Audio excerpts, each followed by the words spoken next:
আসসালামু আলাইকুম। ক্লাস 9 এর ছোট আপুরা ভাইয়ারা, তোমরা 9 এ উঠে গেছো ইতিমধ্যে। তোমাদের ক্লাস শুরু হবে খুব দ্রুত এবং গণিতে প্রথম অধ্যায় বাস্তব বাস্তব সংখ্যা নিয়ে তোমাদেরকে আজকে একটা ধারণা দেওয়ার চেষ্টা করব। এই যে বিষয়গুলোর উপর ধারণা দেব বাস্তব সংখ্যার ক্ষেত্রে, এই যে স্বাভাবিক সংখ্যা, পূর্ণবর্গ সংখ্যা, ভগ্নাংশ সংখ্যা, মূলদ সংখ্যা, অমূলদ সংখ্যা, দশমিক ভগ্নাংশ, ভগ্নাংশ সংখ্যা, সসীম দশমিক ভগ্নাংশ, অসীম দশমিক ভগ্নাংশ, মৌলিক সংখ্যা, যৌগিক সংখ্যা, ধনাত্মক সংখ্যা এবং ঋণাত্মক সংখ্যা, এই যে বিষয়গুলো সম্পর্কে আমরা আজকে পূর্ণ ধারণা নিব। এখন এই যে আজকের ভিডিও যদি তুমি সম্পূর্ণ দেখো, তাহলে এই বিষয় নিয়ে আর তোমাদের ঝামেলা থাকবে না।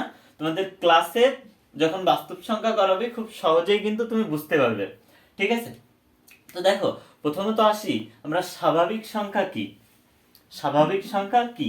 স্বাভাবিক সংখ্যা হচ্ছে যে সংখ্যা আমরা ধরো চিন্তা করি 1 2 3 4, আমরা যা বলি আর কি মুখে, ওইগুলো হচ্ছে ধরো স্বাভাবিক সংখ্যা।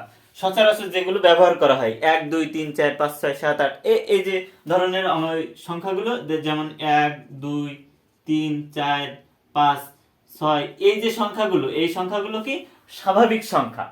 ঠিক আছে, স্বাভাবিক সংখ্যার বিষয়টা গেল। এরপর আসি পূর্ণবর্গ সংখ্যা। দেখো, পূর্ণবর্গ সংখ্যা, স্বাভাবিক সংখ্যা বলতে 1 2 3 4 5 6 7 এগুলো, আর পূর্ণবর্গ সংখ্যা হচ্ছে জিরো, জিরো সহ যে কোনো ধনাত্মক এবং ঋণাত্মক। দেখো, -1, সরি, -1, -2, 1 2 3, এই যে সংখ্যা শূন্য সহ, শূন্য সহ ধনাত্মক এবং ঋণাত্মক যে সংখ্যাগুলো, এই সংখ্যাগুলোকে, অল সংখ্যাগুলোকে কি বলে? পূর্ণবর্গ সংখ্যা। তাইলে পূর্ণবর্গ সংখ্যা কি? শূন্য সহ ধনাত্মক এবং সকল ঋণাত্মক সংখ্যা হচ্ছে পূর্ণবর্গ সংখ্যা। এতটুকু জানি। ঠিক আছে, এরপরে এতটুকু হইলে, যদি এতটুকু তুমি মনে রাখতে পারো, জাস্ট পরেরগুলো একেবারে ইজি। এরপর আসি ভগ্নাংশ সংখ্যা। ভগ্নাংশ সংখ্যা হচ্ছে যে সংখ্যাগুলোকে পি বাই কিউ আকারে প্রকাশ করা যায়, সেই সংখ্যাগুলোকে ভগ্নাংশ সংখ্যা বলে। যেমন আমি যদি লিখি 2 এর 3, এটা একটা ভগ্নাংশ সংখ্যা। তাহলে আমরা কি বুঝলাম? যে এই যে পি/কিউ আকারে যদি কোনো সংখ্যাকে প্রকাশ করা হয়, ওইটাকে বলে ভগ্নাংশ সংখ্যা। তাহলে ধরো এই যে উপরেরটা আর এই নিচে একটা, ঠিক আছে, এই যে উপরে একটা কি আছে, উপরে একটা স্বাভাবিক সংখ্যা আছে আর নিচে একটা স্বাভাবিক সংখ্যা আছে। এখন কথা হচ্ছে এই যে ভগ্নাংশ সংখ্যা, এই ভগ্নাংশ সংখ্যার উপরেরটাকে কি বলে? লব, আর নিচেরটাকে বলে হর। ওকে, এতটুকু মনে রাখবা।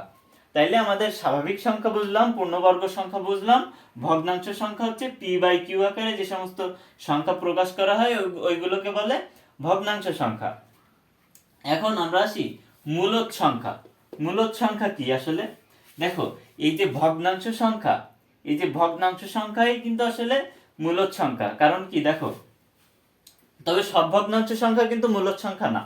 দেখো এখানে এই যে 2/3, এই যে সংখ্যাটা, এই সংখ্যাটা কিন্তু মূলদ সংখ্যা। তার মানে এই যে উপরে লব আর এই হর, এখানে একটা জিনিস বোঝো, মূলদ সংখ্যা ওইগুলা, যে মূলদ সংখ্যা ওইগুলা যে ভগ্নাংশে তোমার হচ্ছে এই যে নিচের যে কিউ, এই কিউ হচ্ছে জিরো হবে না। ঠিক আছে, পিও জিরো হবে না। ঠিক আছে, ওইগুলো হচ্ছে মূলদ সংখ্যা। এবং অমূলদ সংখ্যা বলতে তোমার বোঝায় যে সমস্ত স্বাভাবিক সংখ্যার, মানে এই যে আমরা একটা জিনিস দেখো তো, রুট মানে তো এটা মানে বোঝো বর্গমূল, এটারে বর্গমূল বলে। ধরো 9 এর বর্গমূল করলে হয় 3, তাহলে এই যে 9 একটা কি পূর্ণ বর্গ সংখ্যা। ঠিক আছে, তো এই যে 9 এর বর্গমূল করলে 3 হচ্ছে, এটা কিন্তু অমূলদ সংখ্যার ভিতরে যাবে না। অমূলদ সংখ্যার ভিতরে যাবে ওইগুলা, দেখো যে সমস্ত ভগ্নাংশ, যে সমস্ত স্বাভাবিক সংখ্যা মানে পূর্ণ বর্গ সংখ্যা না, মানে এরকম রুট করলে এরকম ডিরেক্টলি তোমার কোনো সংখ্যা আসবে না, এরপরে ধরো দশমিক আসবে, বিভিন্ন সংখ্যা আসবে, এরকম যে সংখ্যাগুলো, এগুলোকে অমূলদ সংখ্যা বলে। যেমন √2 যদি আমরা 2 যদি রুট করি, তাহলে এখানে আসবে তোমার, তুমি একটু ক্যালকুলেটর নিয়ে √2 আসবে 14192 এরকম অনেক সংখ্যা আসবে, ঠিক আছে। তো এই যে সংখ্যা, এই যে পূর্ণবর্গ সংখ্যা হচ্ছে না, মানে যে সংখ্যাগুলো পূর্ণ, যে সকল স্বাভাবিক সংখ্যা পূর্ণ বর্গ সংখ্যা না, ওই সমস্ত স্বাভাবিক সংখ্যার বর্গমূল হচ্ছে অমূলদ সংখ্যা, ঠিক আছে।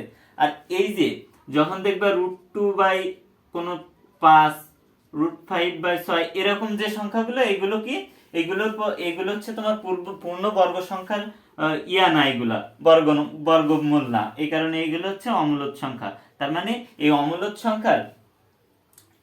সংখ্যা এমন সংখ্যা যে দশমিকের পরে তোমার হচ্ছে অনেকগুলো আসবে, তোমার হচ্ছে সংখ্যা অনেকগুলো আসবে দশমিকের পরে, এরকম দশমিকের পরে অনেকগুলো সংখ্যা আসবে, এগুলো হচ্ছে অমূলদ সংখ্যা। জাস্ট এতটুকু আমি, দেখো সবার বোঝানোর টেকনিক আলাদা, একজন তোমাকে এক ভাবে বোঝাবে, কিন্তু আসলে সিস্টেমটা কিন্তু আলটিমেটলি একই রকম।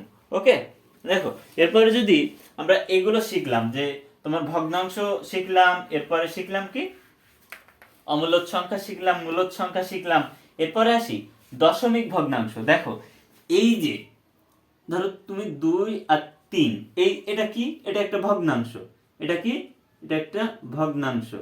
তাহলে এই ভগ্নাংশটারে যদি আমরা দশমিক আকারে প্রকাশ করি, ওইটাই হচ্ছে দশমিক ভগ্নাংশ। আমরা ধরো তুমি 2/3 দাও, 2/3 দিলে আসবে 0.6666 আরো আসবে। তাইলে এই যে দশমিক, এই যে আমি এই ভগ্নাংশটারে এই যে তোমার দশমিক আকারে প্রকাশ করলাম আর কি। তো এই যে দশমিক আকারে এই যে প্রকাশ করলাম এই উপরের ভগ্নাংশটারে, এই যে ভগ্নাংশটা এখন পাওয়া গেল না, এই যে 0.666, এটাই হচ্ছে দশমিক ভগ্নাংশ। তাহলে ভগ্নাংশরে যদি দশমিক আকারে প্রকাশ করা হয়, ওইটাই হচ্ছে দশমিক ভগ্নাংশ, ঠিক আছে। এরপর দেখো, এরপর বলছে কি সসীম দশমিক ভগ্নাংশ। সসীম দশমিক ভগ্নাংশ কেমন? দেখো সসীম মানে তার একটা মাপকাঠি আছে, আর অসীম মানে কি, অসীম মানে তার কোনো মাপকাঠিই নাই, তার মানে কতগুলো, অনেকগুলা। আর অসীম মানে অনেকগুলো, আর সসীম মানে তার একটা মাপকাঠি আছে, যে 2 কিংবা 3 কিংবা 5 এরকম মাপকাঠি আছে। আর অসীম মানে তার কোনো মাপকাঠিই নেই, মানে ক্যালকুলেটরে তোমার হচ্ছে সংখ্যা আসবে অনেকগুলো সংখ্যা, 8টা 10টা সংখ্যা আসবে, ওইগুলো কি অসীম। তাহলে দেখো সসীম দশমিক ভগ্নাংশ কেমন, ধরো 0.52, এরপর আর কিছু নেই, তাহলে এটা হচ্ছে সসীম। সসীম মানে দেখো একটা তোমার হচ্ছে 0.52, এর একটা নির্ধারিত একটা সীমা আছে যে 0.52, কিন্তু তুমি যদি এরকম দেখো, এই যে 0.66, এই যে আমরা ধরো তুমি √5 করো, √5, যদি 5 রে রুট করো তাহলে দেখবা এখানে আসবে কত, 2, 23, 60, এরকম অনেকগুলো সংখ্যা আসবে। এই যে অনেকগুলো সংখ্যা আসতেছে এই দশমিকের পরে, এইগুলা হচ্ছে অসীম, ঠিক আছে, এই যে অসীম। তাহলে অসীম দশমিক ভগ্নাংশ কোনগুলা, যে ভগ্নাংশতে দশমিকের পরে অনেকগুলো সংখ্যা থাকে, সেইগুলো হচ্ছে অসীম। আর যেখানে নির্ধারিত একটা সংখ্যা দেওয়া থাকে, একটা কিংবা দুটো কিংবা তিনটা, তখন হচ্ছে সেটা হচ্ছে সসীম দশমিক ভগ্নাংশ।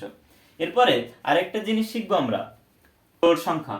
যৌগিক সংখ্যা বলতে জোড় সংখ্যা। জোড় সংখ্যা কেমন, 2, 4, 6, 8, 10, 12, 14। দেখো জোড় সংখ্যা বিজোড় সংখ্যা তো আমরা বুঝি না। জোড় সংখ্যা বিজোড় সংখ্যা, আর বিজোড় সংখ্যা কোনগুলো, 1, 3, 5, 7, 9, এগুলো হচ্ছে বিজোড় সংখ্যা, আর এইগুলো হচ্ছে জোড় সংখ্যা। এই যে জোড় সংখ্যাগুলো, এগুলো কিন্তু যৌগিক সংখ্যা, ঠিক আছে। জাস্ট এতটুকু বুঝলেই আপাতত হচ্ছে, আর যখন যে পজিশনে যেভাবে বোঝানো লাগে আমি ঠিক ওইভাবেই বুঝিয়ে দিব। ওকে, এরপরে আমরা আসি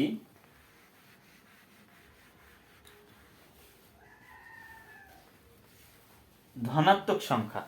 ধনাত্মক সংখ্যা কোনগুলো, দেখো এই জিরোর থেকে বড় সকল সংখ্যাই ধনাত্মক সংখ্যা। জিরোর থেকে বড় সব সংখ্যাই ধনাত্মক সংখ্যা। ওকে, এতটুকু, আর কিছু না। আর তোমার ঋণাত্মক সংখ্যা কি, এই 0 থেকে ছোট, কিন্তু শূন্য না, কিন্তু শূন্য না, শূন্য থেকে ছোট সকল সংখ্যাই কি ঋণাত্মক সংখ্যা। এই যে ঋণাত্মক সংখ্যার আগে এই যে মাইনাস চিহ্ন দেওয়া থাকে। ওকে, এরপরে আসি, ঋণাত্মক সংখ্যা গেল। আরেকটা সংখ্যা আছে তোমাদের এই শূন্য সহ, 0, 1, 2, 3, 4, এই যে দেখো পূর্ণবর্গ সংখ্যা বলে। আরেকটা আছে তোমার হচ্ছে, আরেকটা সংখ্যা আছে অঋণাত্মক সংখ্যা। অঋণাত্মক সংখ্যা বলতে কি জানো, এই জিরো সহ হবে এবার। ওকে, জিরো সহ সকল সংখ্যা, কিন্তু জিরো সহ সকল স্বাভাবিক ধনাত্মক সংখ্যা হচ্ছে অঋণাত্মক সংখ্যা। তার মানে 0, 1, 2, 3, 4, 300, 400, বাকি সব কিন্তু এই জিরো সহ, ঠিক আছে, এগুলোকে কি বলে, অঋণাত্মক সংখ্যা। অঋণাত্মক অর্থাৎ এগুলো ঋণাত্মক না। ওকে, তো বাস্তব সংখ্যার ক্ষেত্রে এই বিষয়গুলো কিন্তু খুবই জরুরি জানা।